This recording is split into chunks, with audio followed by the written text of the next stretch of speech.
Shalom saudara sekalian, pada kesempatan kali ini kita akan membahas 3 pilar Pentakosta ketiga. Nah, salah satu karakteristik daripada umat Pentakosta adalah mereka menekankan akan tuntunan Tuhan di dalam kehidupan sehari-hari. Kalau bisa dibilang, suara hati umat Pentakosta itu mirip dengan doa Musa di dalam Keluaran 33 ayat yang ke-15. Jika engkau sendiri tidak membimbing kami, janganlah suruh kami berangkat dari sini. Kita sebagai umat Pentakosta juga menyerukan hadirat Tuhan yang terus-menerus menuntun dan membimbing kita. Sebagaimana Musa memerlukan tuntunan Tuhan dalam kesehariannya di Perjanjian Lama, kita juga melihat bagaimana gereja mula-mula dalam Perjanjian Baru melibatkan tuntunan Tuhan di dalam mengikuti kehendak dan rencana Tuhan. Di dalam Kisah Rasul pasal yang ke-15, kita melihat bagaimana gereja mula-mula menghadapi masalah ketika bangsa yang bukan Yahudi bertobat, menerima karunia keselamatan, menerima karunia Roh Kudus. Masalah timbul ketika beberapa orang Yahudi yang telah menjadi percaya berkata, orang-orang yang bukan Yahudi ini harus disunat, diwajibkan untuk mengikuti seluruh hukum Taurat. Bagaimana gereja mula-mula pada waktu itu mengikuti tuntunan Tuhan dalam permasalahan yang penting ini? Mereka mengikuti tuntunan Tuhan lewat 3 pilar, yaitu pilar Roh Kudus, pilar komunitas, pilar firman Tuhan. Lewat ketiga pilar ini, gereja mula-mula akhirnya dapat menerima bahwa bangsa yang bukan Yahudi telah menerima keselamatan dan juga karunia Roh Kudus. Mereka tidak lagi perlu disunat dan tidak perlu melakukan seluruh hukum Taurat. Bagaimana dengan gereja Tuhan pada zaman now mengikuti tuntunan Tuhan tentang Pentakosta ketiga? Kita pun mengikuti tuntunan Pentakosta ketiga menggunakan ketiga pilar ini. 3 pilar inilah yang menjadi acuan penafsiran orang Pentakosta. Mari kita simak bersama. Yang pertama, pilar Roh Kudus. Kita melihat bagaimana kuasa Roh Kudus di Pentakosta yang pertama itu luar biasa. Dalam Kisah Rasul pasal yang kedua, Petrus berkhotbah, 3.000 orang diselamatkan. Bahkan dalam waktu 100 tahun pertama, 70% dari dunia yang dikenal pada saat itu menjadi Kristen. Tetapi amanat agung belum tuntas. Roh Kudus terus berlanjut di Pentakosta yang kedua di Azusa Street, yang menghasilkan kira-kira 700 juta jiwa. Namun amanat agung juga belum selesai. Karena itulah karya Roh Kudus berlanjut dengan Pentakosta ketiga sekarang di Indonesia. Pentakosta ketiga inilah yang akan menuntaskan amanat agung dan membawa penuaian jiwa yang terbesar dan terakhir sebelum Yesus datang kembali. Haleluya. Yang kedua, pilar komunitas orang percaya. Kita lihat bahwa tuntunan Pentakosta ketiga tidak diklaim seorang diri saja, melainkan telah didoakan, dikonfirmasi, disaksikan oleh kaum Pentakosta secara global yang diwakili oleh Empower 21. Kalau saudara ingat, di Empower 21, gembala sidang dan pembina kita menggaungkan visi Pentakosta ketiga di hadapan bangsa-bangsa.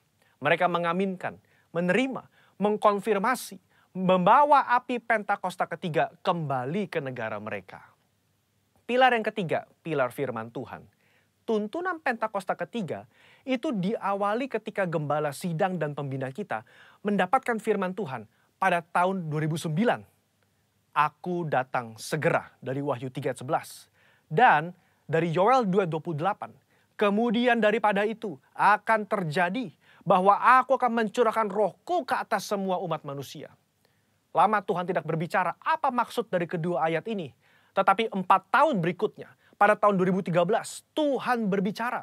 Yang aku maksudkan dengan pencurahan Roh Kudus itu adalah Pentakosta ketiga. Nah, melalui firman Tuhan ini, kita menangkap pesan profetik bahwa akan ada pencurahan Roh Kudus besar-besaran ke atas seluruh umat manusia sebelum kedatangan Yesus kali yang kedua.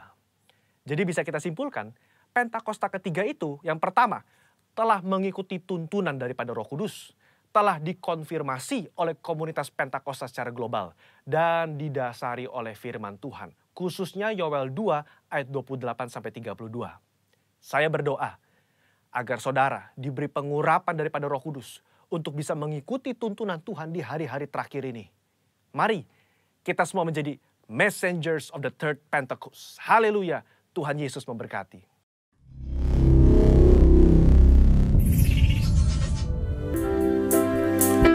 Haleluya. Kami mengucapkan Tuhan Yesus memberkati Bapak Ibu Saudara. Kami mengucapkan berkat bagi Bapak Ibu Saudara yang ada di rumah-rumah, yang beribadah. Mari kita siapkan hati kita, pikiran kita tertuju kepada Tuhan. Dan kami mau katakan shalom bagi kita semua. Shalom. Tuhan Yesus memberkati kita. Amin. Mari kita berdoa. Kami mengucap syukur Engkau sudah memilih kami ya Tuhan. Engkau menjaga hidup kami dan pelihara kami. Bahkan dalam segala kegagalan apapun, Engkau tetap baik mengangkat kami ya Tuhan. Dengan alasan apa ya Tuhan kami tidak mengutamakan Engkau. Biar pagi hari ini Tuhan kami berjanji, kami berkomitmen segala yang kami miliki, apa yang kami punya, semuanya kami kembalikan hanya untuk kemuliaan nama-Mu Tuhan. Terima kasih ya Tuhan, terima kasih. Mari kita siapkan hati kita sama-sama.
Kau yang terutama dalam hidup kami, Kaulah segalanya ya Tuhan. Kaulah segalanya bagi kami. Kau yang selalu ada dalam hati.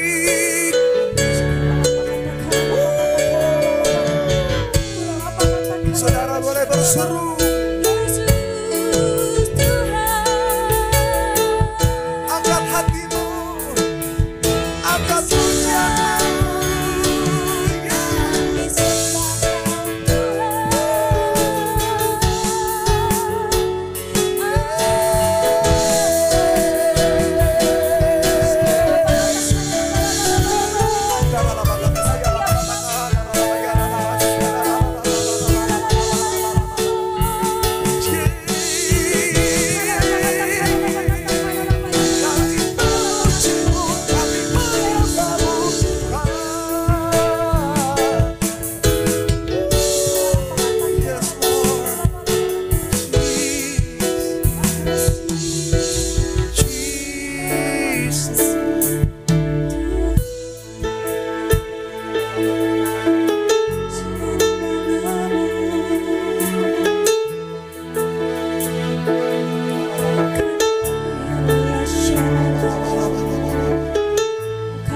Segarkan kami.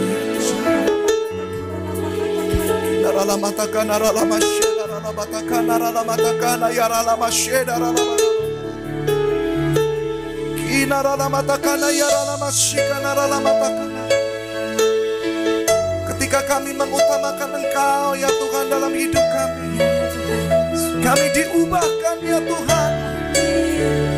Yang sakit disembuhkan ya Tuhan.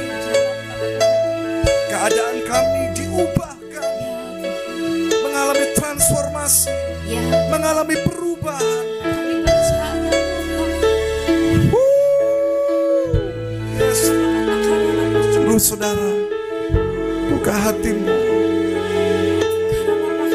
Hinarala matakana yarala masyekena.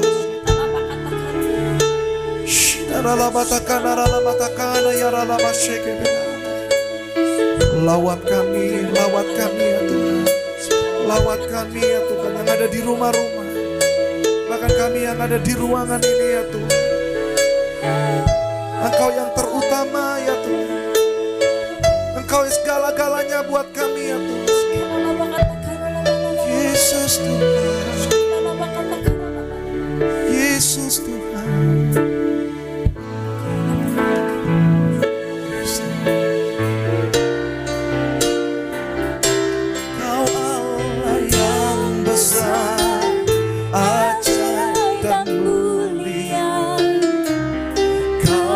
Yesus yang selalu membuatku terpesona. Segala pujian bagimu ya Tuhan. Hanya Kau yang layak ku adukan. Kau Allah yang besar, ajaib dan mulia. Selalu membuatku terpesona. Segala pujian bagimu ya Tuhan. Hanya Kau yang layak. Sekali lagi katakan Kau Allah yang besar, ajaib dan mulia. Kau Yesus yang selalu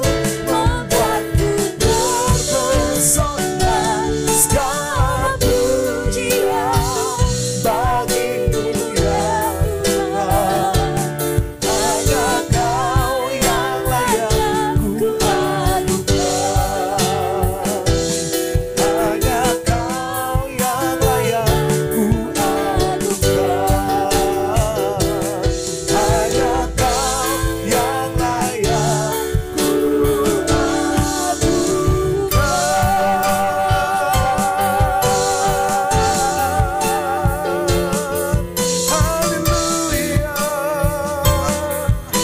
bersuka cita karena Engkau baik, sungguh baik dan teramat baik ya Tuhan.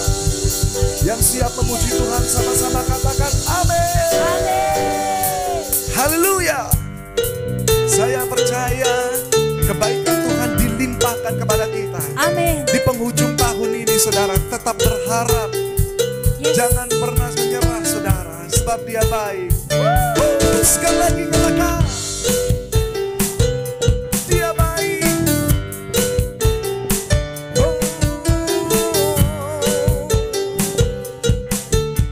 Ayo kita nyanyikan bersama-sama. Mari masuk gerbangnya dengan hati bersyukur, halamannya dengan pujian, penuhi baiknya dengan nyanyian syukur, hadiratnya penuh sukacita. Mari masuk gerbangnya, mari masuk gerbangnya dengan hati bersyukur, halamannya dengan pujian, penuhi baitnya dengan nyanyian syukur, hadiratnya penuh sukacita. Haleluya. Sebab Tuhan Dia baik dan anugerahnya kekal selama-lamanya. Amin. Sebab Tuhan Dia baik dan anugerahnya kekal selama-lamanya. Amin. Saudara boleh bertepuk tangan bersama-sama yang ada di rumah, bersuka cita. Mari masuk gerbangnya dengan hati bersyukur, halamannya dengan pujian, penuhi baitnya dengan nyanyian syukur, hadiratnya penuh sukacita. Sebab Tuhan Dia baik dan anugerahnya kekal selama-lamanya. Amin. Sebab Tuhan Dia baik dan anugerahnya kekal selama-lamanya. Sebab Tuhan Dia baik, sebab Tuhan Dia, katakan saudara, dan anugerahnya kekal selama-lamanya. Amin. Sebab Tuhan Dia baik dan anugerahnya kekal selama-lamanya. Perkatakan ini saudara, janji Tuhan. Sebab Tuhan Dia baik dan anugerahnya kekal selama-lamanya. Amin. Sebab Tuhan Dia baik dan anugerahnya kekal selama-lamanya. Let's sing. For His good, for the Lord He is good, and His mercy endureth forever and ever. Amen. For the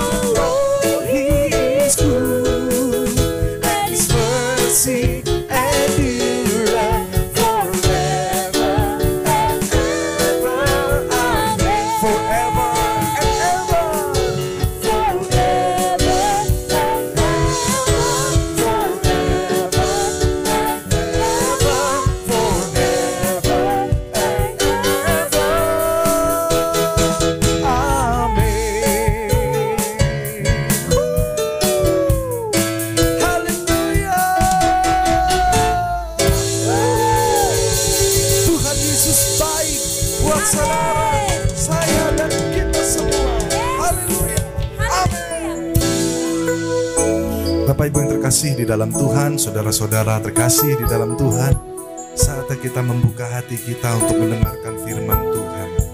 Biarlah firman Tuhan menjadi pegangan kita. Baik Anda dalam kegagalan saat ini, baik Anda dalam kejatuhan, kesesakan, kesukaran, bahkan dalam kelimpahan sekalipun, jangan pernah lepaskan firman Tuhan. Cintai Dia. Haleluya. Buka hati kita bersama-sama.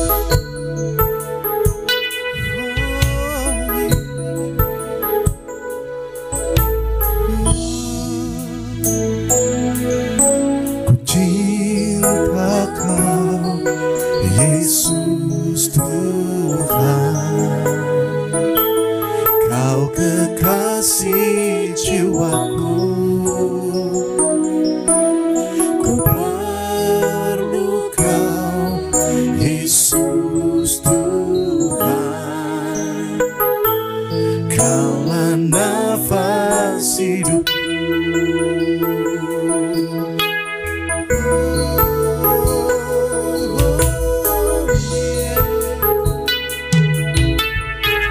Sekali lagi katakan bersama-sama.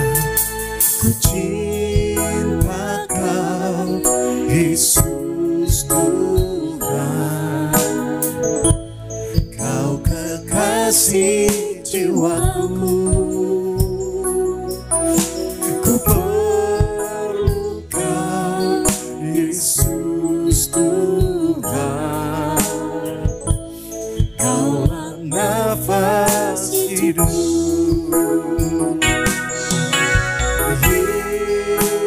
Yesus, Yesus, Kau yang ku rindu. Yesus, Yesus, Kaulah segalanya. Panggil Dia Yesus, Yesus, Yesus, Kau yang ku rindu. Yesus, Yesus, Kaulah segalanya. Kita nyanyikan dari awal dengan segenap hatimu, segenap jiwamu dan akal budimu. Katakan, ku cinta Kau Tuhan. Ku cinta Kau, Yesus Tuhan. Kau kekasih jiwaku. Ku perlu Kau, Yesus Tuhan. Kaulah nafas hidupku.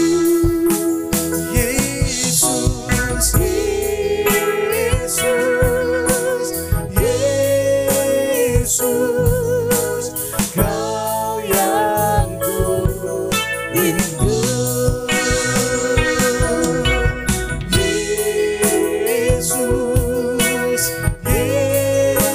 Yesus, Kaulah segalanya. Yesus, Yesus,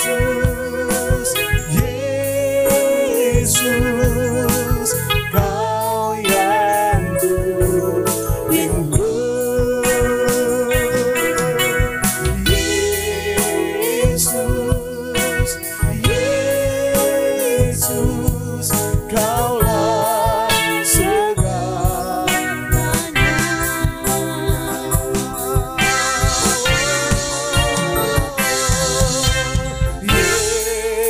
Yesus,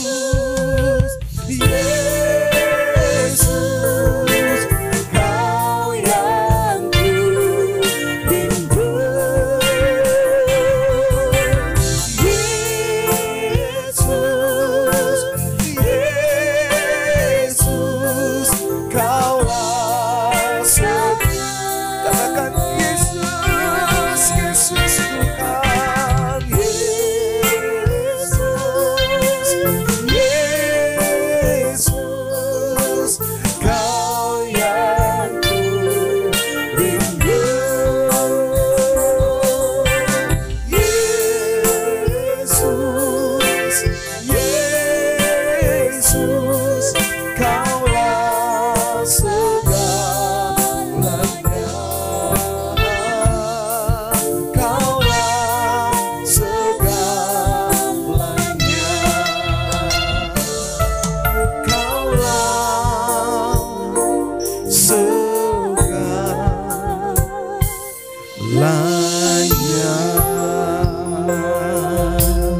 siap mendengarkan firman Tuhan?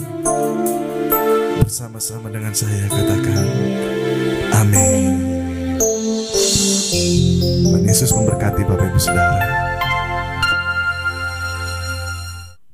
Shalom, jemaat Tuhan yang dikasihi oleh Tuhan Yesus Kristus. Puji Tuhan, hari ini kita berjumpa lagi dalam ibadah online. Saya percaya Bapak Ibu semua di dalam keadaan yang baik, yang diberkati oleh Tuhan Yesus Kristus. Amin. Puji Tuhan. Hari ini kita akan belajar kebenaran firman Tuhan. Judul khotbah saya adalah Bapa Kami yang di sorga. Bapak Ibu yang dikasihi oleh Tuhan Yesus Kristus, seringkali kita setiap hari kita datang kepada Tuhan, kita datang untuk berdoa, kita meminta semua kebutuhan-kebutuhan kita. Saudaraku, kita berdoa terus, berulang-ulang.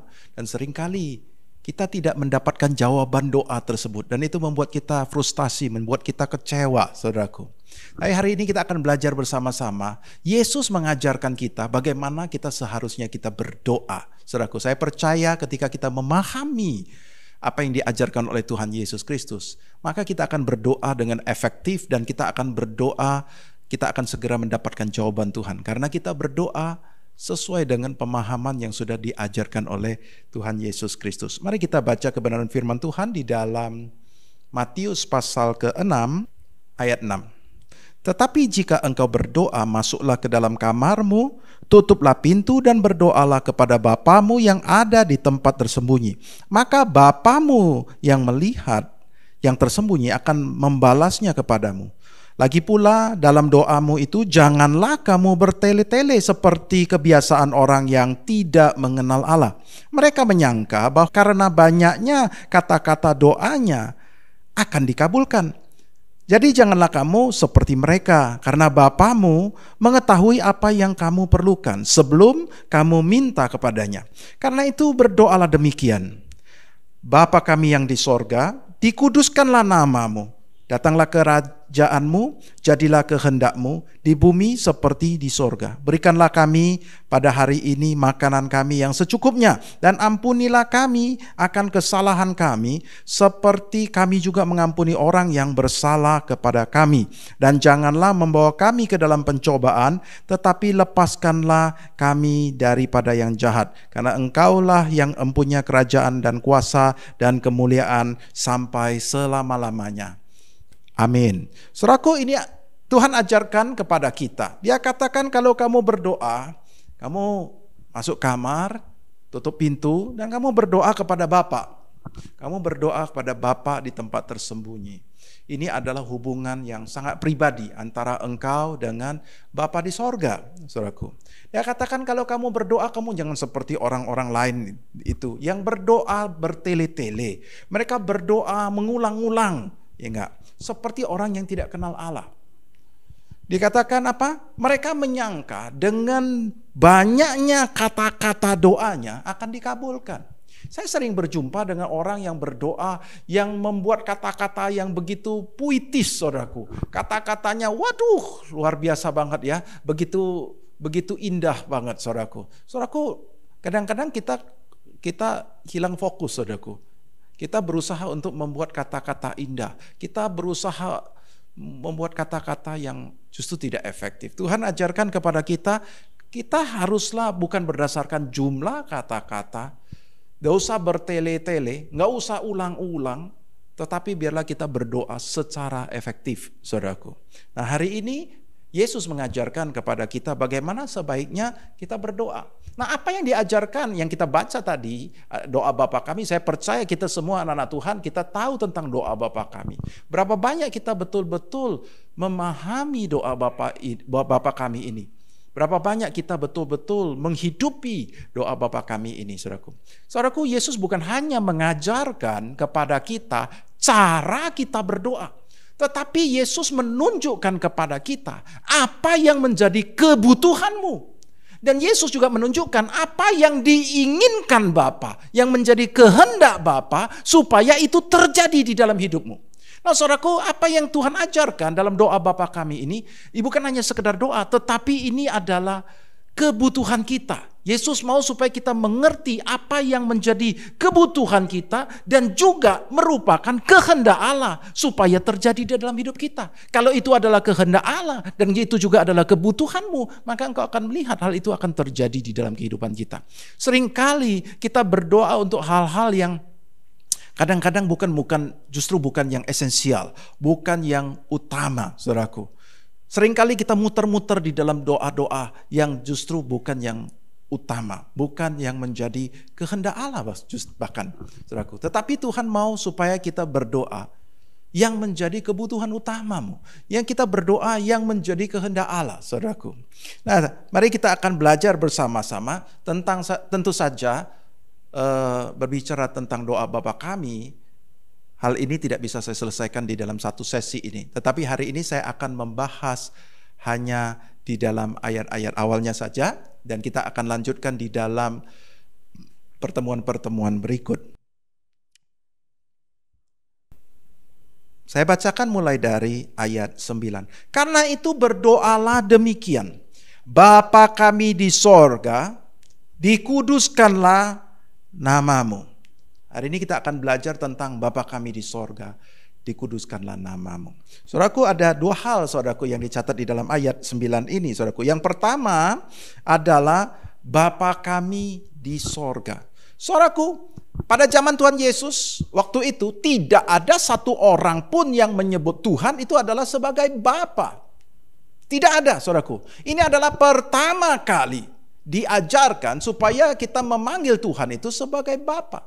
Saudaraku, kita harus memahami apa yang menjadi kerinduan Tuhan. Saudaraku, Yesus datang ke dunia ini. Dia bukan hanya mau mengampuni dosa kita, dia bukan hanya mau menebus kita, tetapi yang paling utama adalah dia mau membawa kita kembali kepada Tuhan. Dia mau memulihkan hubungan manusia Tuhan yang sudah rusak ini, dipulihkan.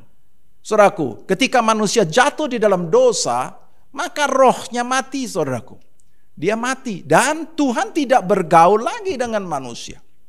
Tuhan berkata, barang siapa menyembah Tuhan harus menyembah dalam roh, saudaraku. Sebab Allah itu adalah roh, saudaraku. Nah, roh kita mati dan Tuhan tidak bergaul karena kita hidup di dalam dosa, roh kita mati, Tuhan tidak bergaul lagi dengan kita, saudaraku. Sampai pada saat kita menerima Yesus sebagai Tuhan dan Juru Selamat pribadi kita. Yesus mati bagi kita, Yesus menanggung semua dosa kita, dan kemudian dia menanggung semua hukuman itu.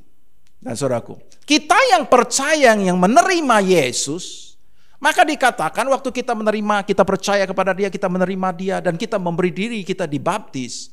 Nah, waktu kita dibaptis, kita ini mati bersama-sama dengan Kristus di dalam baptisan.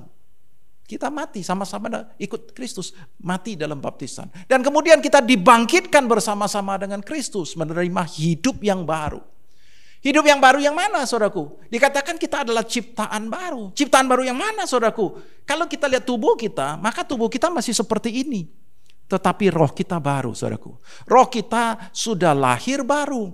Kita lahir baru, roh kita ini adalah bukan baby. Roh kita adalah dewasa, sempurna, kudus, sama persis seperti Tuhan Yesus Kristus. Kita dilahirkan kembali di dalam Tuhan Yesus Kristus, saudaraku. Dan pada saat kita terima Tuhan itu, kita dilahirkan baru, kita menjadi ciptaan baru, dan kita menjadi anak Allah. Sama seperti Tuhan Yesus. Yesus hadir di muka bumi, dia menjadi teladan bagi kita dan dia menunjukkan dirinya sebagai anak Allah.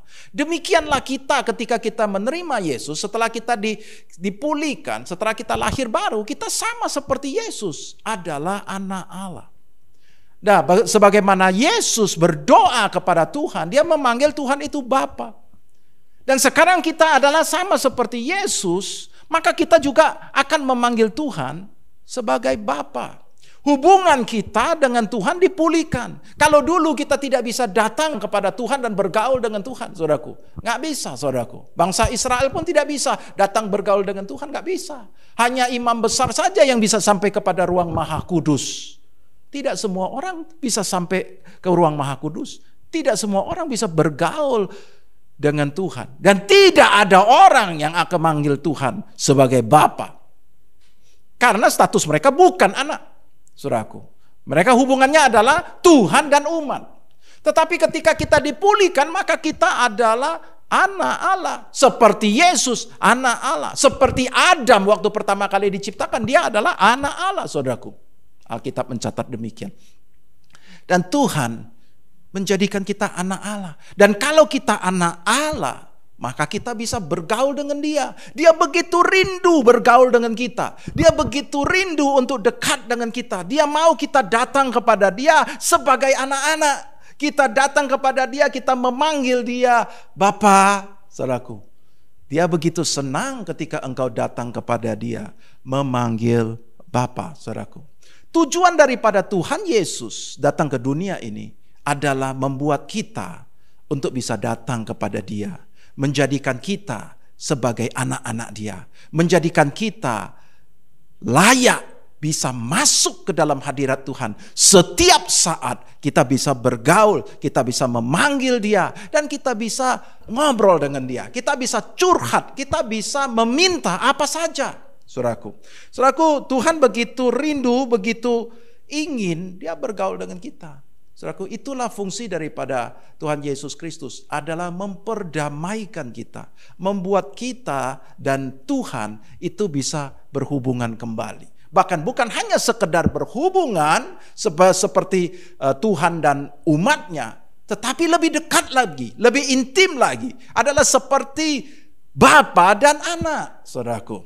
Maka dia ajarkan kepada kita, dia tunjukkan kepada kita bahwa kau memerlukan seorang Bapa. Dan Bapa ini bukan hanya sekedar Bapa biasa, tetapi Bapa yang hebat, yang dahsyat, yang luar biasa. Pencipta semesta alam ini mau menjadi Bapa kita. Dia mau mengangkat kita jadi anaknya. Dia mau engkau datang kepada dia sebagai anaknya, memanggil dia Bapa. Saudaraku, Tuhan ajarkan kepada kita, Yesus ajarkan kepada kita, kalau kau datang kepada Tuhan, kau ingat, kau bukan hanya sekedar umat, kau adalah anaknya.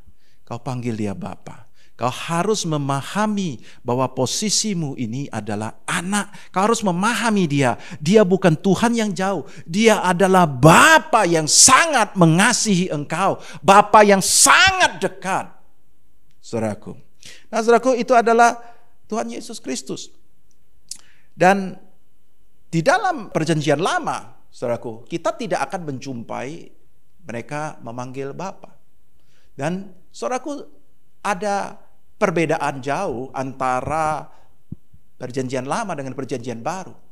Karena di dalam perjanjian lama mereka hanya sebagai Tuhan dan umatnya, saudaraku. Di dalam perjanjian baru oleh Yesus, kita sekarang menjadi anak. Kita memanggil dia Bapa. Dan Tuhan memberikan ayat-ayat yang begitu luar biasa buat anak-anaknya. Dia katakan, minta maka kau akan diberi. Cari kau akan mendapat. Ketuk pintu akan dibukakan bagimu. Dia mengajarkan kepada kita. Dikatakan bahwa kalau kau berdoa, kau percaya, kau sudah menerimanya, kau akan menerimanya. Saudaraku, hal-hal seperti ini tidak terjadi pada masa lalu. Karena apa? Karena pada perjanjian lama, mereka bukan anak. Tetapi sebagai anak, Bapa pengen memberkati anak-anaknya. Bapa mau memberi. Apa saja kau minta kepada Bapa, Bapa mau kasih kamu. Yesus ajarkan, kalau kau tinggal di dalam aku, dan aku di dalam kamu, kalau firmanku tinggal di dalam kamu, mintalah apa saja, maka akan diberikan. Yesus ajarkan, kalau kau minta kepadaku di dalam nama aku, kalau kau minta di dalam namaku, aku akan melakukannya bagi kamu. Saudaraku, kita harus memahami. Pertama-tama adalah, dia adalah Bapa kita. Ketika kita memiliki Bapa yang mengasihi kita, yang memberikan janji kepada kita bahwa kau boleh meminta apa saja, kau boleh datang setiap saat, kau tidak perlu begitu banyak formalitas. Anytime kau boleh datang kepadaku. Anytime, setiap saat kau boleh memanggil aku Bapa. Kau boleh setiap saat langsung masuk ke dalam hadiratku. Kau boleh ngobrol, kau boleh minta apa saja. Kau boleh bergaul sebagaimana seorang anak kepada Bapa. Tapi bagian yang berikutnya adalah, kita harus mengerti bahwa kita tidak ujuk-ujuk tiba-tiba menjadi anak Kita tidak seketika tiba-tiba sudah jadi anak. Kita ini bisa jadi anak oleh karena Yesus. Yesus anak Allah itu tidak berbuat dosa, dia mati menanggung dosa kita, dia menanggung hukuman atas dosa kita, dia membuat kita menjadi lahir baru, dia yang mati buat kita. Dan waktu kita mati bersama dengan dia di dalam baptisan, maka kita sudah menjadi ciptaan baru, kita dibangkitkan sebagai ciptaan baru oleh karena Yesus. Oleh karena Yesus. Maka kita harus memahami hidup kita yang baru ini. Posisi kita sebagai anak Allah ini kita dapatkan di dalam Yesus. Tanpa Yesus, tanpa engkau menerima Yesus, tidak ada Bapa. Kalau kau nggak diselamatkan oleh Yesus, kalau engkau tidak lahir baru, maka tidak ada Bapa bagimu. Nggak ada Bapa di sorga. Sama seperti orang-orang di luar sana. Tetapi oleh karena Yesuslah, maka kau sekarang menjadi anak Allah. Engkau memiliki Bapa di sorga.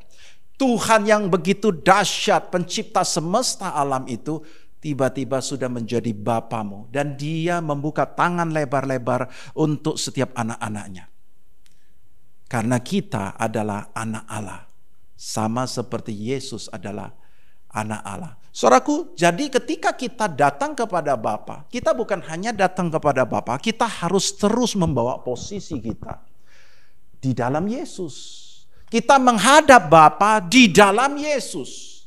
Kita menghadap Bapa dengan kebenaran yang kita peroleh dari Yesus. Kita menjadi orang benar oleh karena Yesus. Yesuslah yang benar, Yesus memberikan kebenarannya bagi kita. Ya enggak? Sehingga kita sekarang hidup sebagai orang benar. Ya enggak? Kita hidup sebagai orang benar karena Yesus. Kita memiliki posisi Bapa karena Yesus. Ya enggak? Jadi setiap kali kita datang kepada Bapa, kita harus datang dengan nama Yesus. Kita harus datang di dalam Yesus. Bapa kami di sorga, aku datang kepadamu dengan nama Yesus. Di dalam nama Yesus. Aku bersyukur. Kita bersyukur kepada Bapa buat rancangan yang luar biasa membuat kita jadi anaknya. Tapi kita berterima kasih juga kepada Tuhan Yesus yang sudah mati bagi kita. Yang melayakkan, yang menjadikan kita layak untuk jadi anak. Jadi kita bersyukur, berterima kasih kepada Tuhan Yesus. Untuk posisi kita yang sekarang sebagai anak. Saudaraku. Nah Bapak Ibu, seringkali kita menjadi agak sedikit bingung. Saya pernah mendapatkan pertanyaan, Pak sebenarnya kita berdoa ini kepada siapa sih? Kita berdoa kepada Bapa atau kita berdoa kepada Tuhan Yesus? Ya enggak? Bukankah seharusnya kita doa kepada Tuhan Yesus? Saudaraku, kita harus mengerti baik-baik. Yesus datang ke dunia ini, dia posisinya sebagai anak Allah. Supaya dia bisa menjadi teladan bagi kita. Saudara, kalau baca di dalam Alkitab, kita akan menjumpai bahwa baik Allah sendiri, setan, kemudian malaikat, kemudian murid-muridnya, dan banyak sekali saksi yang menyatakan Yesus itu adalah anak Allah. Dan Yesus sendiri memperkenalkan dirinya sebagai anak Allah, saudaraku. Nah saudaraku, kita harus memahami ini. Dia mau menjadi anak Allah sebagai teladan buat kita, supaya kita ini menjadi anak Allah yang kemudian serupa dengan dia. Sebagaimana Yesus hidup, demikianlah kita akan hidup, saudaraku. Nah saudaraku, jadi Tuhan itu adalah teladan. Yesus itu adalah teladan buat kita. Yesus ya adalah teladan. Nah tujuan Yesus datang kepada dunia ini adalah supaya memulihkan keadaan kita dengan Tuhan, hubungan kita dengan Tuhan. Jadi kalau dipulihkan berarti hubungan kita dengan Tuhan itu harusnya pulih. Dan sekarang kita memanggil dia Bapa. Jadi kepada siapa kita harus datang? Ya kepada Bapa. Kepada siapa kita meminta? Ya kepada Bapa. Kita minta kepada Bapa di dalam Yesus. Karena oleh karena Yesuslah aku sekarang bisa datang kepada Bapa. Tetapi kita datangnya kepada siapa? Kepada Bapa. Di dalam Yesus. Makanya Yesus berkata, kalau kau tinggal di dalam aku dan aku di dalam kamu, firmanku tinggal di dalam kamu, minta apa saja. Ingat, kita perlu datang di dalam nama Yesus. Tapi Yesus mengajarkan pada kita, datang kepada Bapa, saudaraku. Karena Bapa lah yang memberikan segala sesuatu. Saya kasih contoh bahwa Bapa lah yang memberikan kepada kita segala sesuatu. Contoh di dalam Yohanes pasal 14 ayat 26. Yohanes 14 ayat ke-26. Tetapi penghibur, yaitu Roh Kudus, yang akan diutus Bapa dalam namaku, dialah yang akan mengajarkan segala sesuatu kepadamu dan akan mengingatkan kamu akan semua yang telah kukatakan kepadamu. Jadi siapa yang mengutus? Bapa di dalam Yesus. Ya enggak? Karena apa? Karena kita ini bisa layak di hadapan Bapa oleh karena Yesus. Kita ini hidup di dalam Yesus. Tanpa Yesus kita nggak ada artinya. Kau nggak bisa datang kepada Bapa dengan kebenaranmu sendiri. Kau mau berdoa 1000 kali, kamu mau jungkir balik, mau berpuasa 1000 hari, kamu mau lakukan perbuatan baik sebagaimana kau tidak layak di hadapan Tuhan. Karena engkau adalah orang berdosa. Kau hanya bisa layak di hadapan Tuhan oleh karena Yesus. Makanya setiap kali kita datang kepada Tuhan, kau hanya bisa mencapai Tuhan di dalam Yesus. Karena di dalam Yesuslah engkau punya posisi. Di dalam Yesuslah engkau punya status sebagai anak Allah, saudaraku.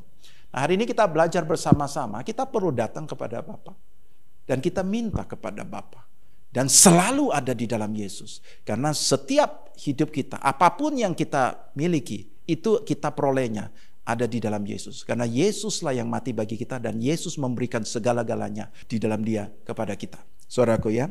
Nah, saudaraku ada contoh ya, Lukas 11 ayat 13.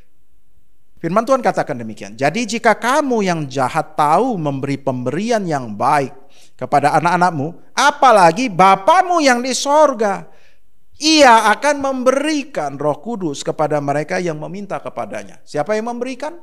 Bapa di sorga, saudaraku. Jadi Bapalah yang memberikan semua pemberian-pemberian kepada kita, saudaraku. Satu contoh. Di dalam Yohanes pasal 17 ayat 7 bunyinya demikian. Sekarang mereka tahu bahwa semua yang engkau berikan kepadaku itu berasal daripadamu. Saudaraku, jadi semua yang dimiliki Yesus adalah berasal daripada Bapa, saudaraku. Jadi kita harus memahami dari mana kita memperoleh semua jawaban doa ini dari Bapa. Kepada siapa kita akan meminta? Kita meminta kepada Bapa. Nah, Yesus mengajarkan kepada kita sebagai anak Allah, sebagaimana Yesus biasa berdoa, memanggil Tuhan adalah Bapa. Demikian juga kita akan memanggil Tuhan Bapa, dan kita akan meminta segala sesuatu kepada Bapa, dan Bapa akan memberikan kepada kita karena kita anak Allah. Dan kita harus datang kepada Bapa di dalam nama Yesus. Di dalam Yesus kita minta. Dengan nama Yesus kita akan minta, saudaraku. Karena oleh karena Yesuslah kita sekarang ini bisa jadi anak Allah. Oleh karena Yesuslah kita memperoleh semua berkat yang sudah Tuhan Yesus sediakan bagi kita, saudaraku. Itu yang pertama, saudaraku ya. Jadi yang pertama, Tuhan ajar kepada kita, Bapa kami yang di sorga, adalah supaya engkau mengerti, Bapa ingin kau memanggil Dia Bapa. Allah kita di sorga itu ingin bergaul dengan engkau, ingin engkau memanggil Dia Bapa. Dia mau kau punya seorang Bapa yang hebat, yang dahsyat perkasa, yaitu dirinya sendiri. Dan engkau butuh seorang Bapa. Itu yang diajarkan oleh Tuhan Yesus Kristus. Maka berdoalah kepada Tuhan kita dengan panggilan Bapa di sorga. Yang kedua, dikuduskanlah namamu, saudaraku. Tuhan memberikan namanya kepada kita, yaitu nama Yesus. Nama Yesus itu diberikan, dan Tuhan ingin supaya nama Yesus itu dikuduskan, saudaraku. Ini adalah keinginan Tuhan, dan ini harus menjadi sesuatu yang kau hidupi, bahwa kau perlu menguduskan nama Yesus, saudaraku. Sebab nama Yesus adalah nama yang luar biasa. Kisah 4 ayat 12 mengatakan bahwa tidak ada satu nama di bawah kolong langit ini yang olehnya kita bisa diselamatkan. Hanya nama Yesus. Tidak ada nama lain yang dengan nama itu kita bisa diselamatkan. Hanya nama Yesus. Nama Yesus adalah nama yang berkuasa. Nama yang menyelamatkan kita. Dan Tuhan mau engkau menghormati, menghargai, menguduskan nama tersebut, saudaraku. Karena firman Tuhan mengajarkan kepada kita di dalam Roma 2 ayat 24. Seperti ada tertulis, sebab oleh karena kamulah nama Allah dihujat di antara bangsa-bangsa lain. Jadi nama Tuhan itu bisa dihujat oleh karena hidup kita yang gak benar. Kalau kita hidup ngawur-ngawur, orang akan, ternyata Kristen tuh seperti itu. Oh, ternyata pengikut Yesus adalah seperti itu. Oh, nama Allah dihujat. Ternyata yang diajarkan oleh Yesus adalah yang seperti itu. Padahal itu adalah perbuatan kita yang tidak benar, saudaraku. Tapi Tuhan mau supaya hidup kita adalah hidup yang benar. Hidup yang memuliakan nama Tuhan. Nama Tuhan itu begitu hebat. Nama Tuhan itu begitu luar biasa. Saya mau mengajak kita melihat lagi di dalam Yohanes pasal 17 ayat 6. Aku telah menyatakan namamu kepada semua orang yang engkau berikan kepadaku dari dunia. Mereka itu milikmu dan engkau telah memberikan mereka kepadaku dan mereka telah menuruti firman-Mu.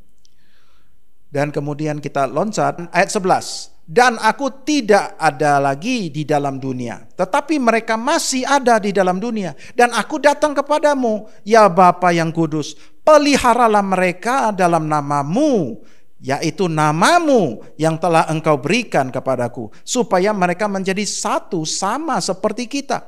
Selama aku bersama mereka, aku telah memelihara mereka dalam namamu, yaitu namamu yang telah engkau berikan kepadaku. Aku telah menjaga mereka dan tidak ada seorang pun dari mereka yang binasa selain daripada dia yang telah ditentukan untuk binasa, supaya genaplah yang tertulis dalam kitab suci. Saudaraku, Yesus berdoa kepada Bapa, aku sudah memberikan namamu. Siapa namanya? Yaitu nama Yesus itu sendiri, ya enggak? Kepada semua murid-muridnya, orang-orang yang diberikan Tuhan kepada dia. Aku sudah berikan namamu, ya enggak? Dan selama aku ada di dunia ini, aku sudah menjaga mereka dengan nama itu. Dan sekarang aku akan pergi, tapi mereka masih ada di dunia ini. Kiranya kau menjaga mereka dengan namamu itu, yaitu nama Yesus. Nama Yesus itu memelihara kita, menjaga kita, sehingga tidak ada yang akan binasa. Kecuali yang ditentukan untuk binasa. Siapa itu? Waktu itu adalah Yudas, saudaraku. Kenapa? Karena Yudas mengkhianati Yesus. Yudas menjual Yesus, saudaraku. Yudas tidak lagi membutuhkan Yesus. Dia jual Yesus demi uang, saudaraku. Dia meninggalkan kepercayaannya kepada Yesus, saudaraku. Dan akibatnya dia binasa. Tetapi itu adalah keputusan daripada Yudas. Ketika kita percaya kepada Yesus, kita selalu hidup di dalam nama Yesus. Dan kita tidak menjual Yesus, kita tidak meninggalkan Yesus, kita tidak meninggalkan kepercayaan kita kepada Yesus. Maka nama Yesus akan selalu menjaga kita. Kita tidak mungkin akan binasa, kita tidak akan mengalami hal apapun yang dikerjakan oleh setan iblis. Karena apa? Karena nama Yesus menjaga kita. Oleh nama Yesuslah kita diselamatkan. Amin, saudaraku. Tuhan memberikan kepada kita namanya. Dan ketika kita menerima Yesus, kita menerima dia sebagai Tuhan dan Juru Selamat pribadi, maka nama Yesus itu selalu menjaga kita. Setan iblis tidak berkuasa atas hidup kita ketika kita ada di dalam Yesus. Itulah sebabnya kita perlu menguduskan nama Yesus. Kita perlu menjaga nama Yesus. Kita perlu hidup untuk betul-betul hidup menjaga nama Yesus. Firman Tuhan mengajarkan kepada kita bahwa jangan sampai oleh perbuatan kita nama Tuhan itu dihujat, nama Allah dihujat. Jangan sampai oleh perbuatan kita. Artinya kita perlu menjaga nama kita. Waktu kita berdoa, dikuduskanlah namamu. Kita mau supaya nama Tuhan itu dikuduskan. Dengan demikian, kita sendiri perlu menjaga nama Tuhan. Kita itu harus menjadi, apa yang kita doakan harus menjadi keinginan kita juga. Ya enggak?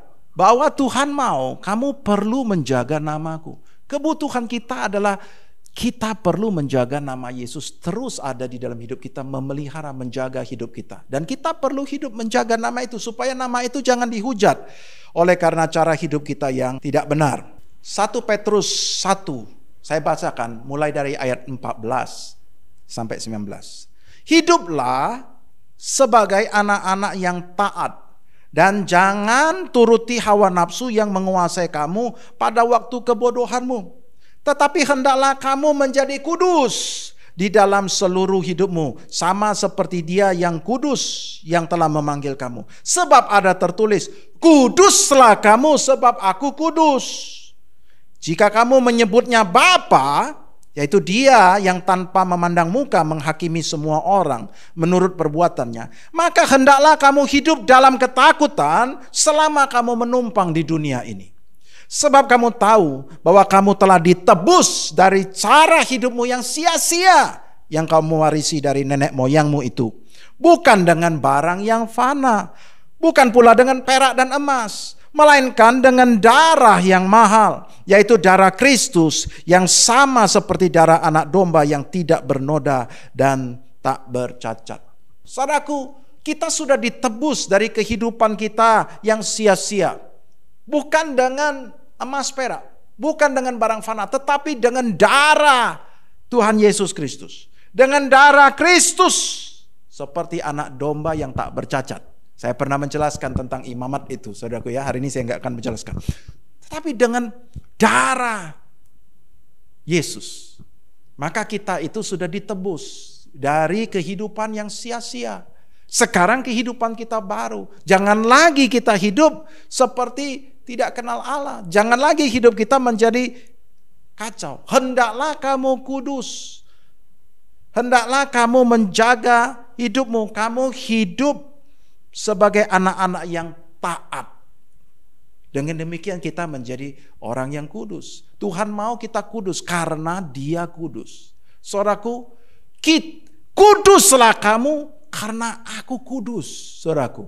Jadi bukan hanya Tuhan saja kudus, tapi Dia mau kita juga kudus. Dia mau kita hidup di dalam kebenaran firman Tuhan. Dia mau kita hidup dalam ketaatan firman Tuhan. Dengan demikian kita menjaga nama Tuhan. Kita menguduskan nama Tuhan. Karena hidup kita adalah hidup yang kudus, saudaraku. Tuhan mau supaya engkau hidup dalam hidup yang kudus. Biarlah di dalam perbuatanmu bukan orang menghujat nama Tuhan, tetapi orang memuliakan Bapamu di sorga. Jadilah terang. Ketika kau jadi terang, orang akan melihat perbuatanmu yang baik dan memuliakan Bapamu yang di sorga.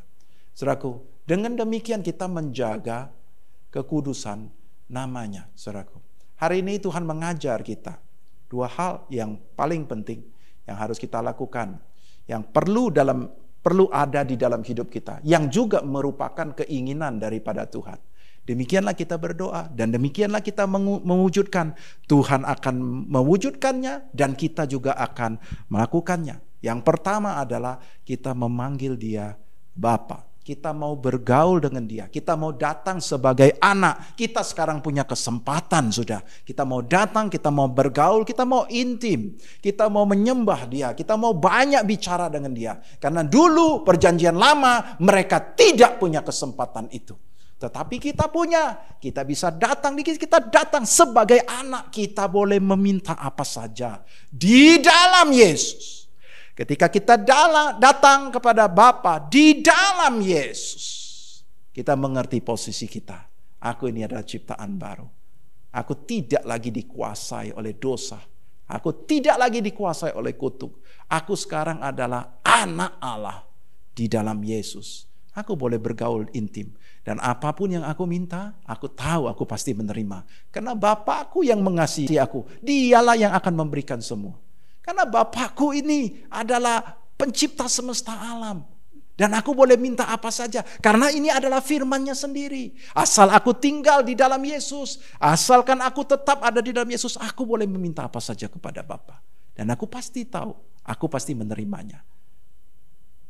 Itu yang pertama. Yang kedua, aku mau menjaga hidupku untuk tetap menjaga nama Yesus itu kudus. Jangan sampai nama Tuhan itu dihujat oleh karena perbuatan kita. Nama Tuhan adalah nama yang memelihara hidupku. Nama Tuhan adalah nama yang menjaga hidupku. Setan iblis tidak berkuasa sedikit pun atas hidupku.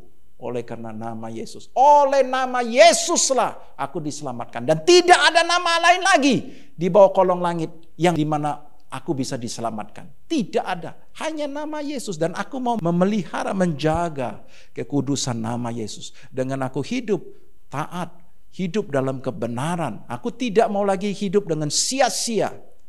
Aku berkata, Bapa, dikuduskanlah namamu. Dan aku mau menjaga itu.